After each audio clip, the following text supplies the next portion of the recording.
አማራ ወደፊት እንጂ ወደ ኋላ የማይመለስ ትግል ጀምሯል።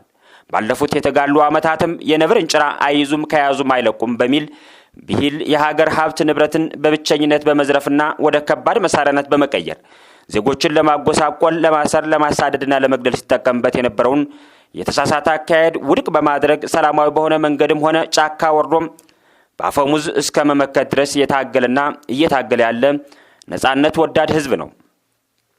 አያሌ ልጆቹን በየአደባባዩና በየጫካው የገበረው የአማራ ህዝብ ዛሬም ራሱን ሪፎርሚስት እንደሆነ አድርጎ በገለጸው በነ ዶክተር አብይ አህመድ ስርዓትና መንግስትም ለመስዋዕትነቱ የሚገባውን ክብርና እውቅና ከመስጠት ይልቅ ለዳግማዊ ጥቃት እልቂትና መፈናቀል ሲዳርገው ተስተውሏል። አማራ ሌት ተቀን የማይተኙለት ከትናንት እስከ ዛሬ በቻሉት መንገድ ሁሉ የሚያጠቁት በጠላትነት የፈረጁት አንድነቱን የማይወዱለት አካላት አሉት። ዋናው ቁም ነገሩ እነዚህ አካላት እነማን ናቸው ብሎ መለየት መቻል ብቻ አይደለም፣ በየጊዜው በሚሰሩበት የጥፋት መንገድ በማወቅም ይሁን ባለማወቅ ተባባሪ አለመሆን ነው።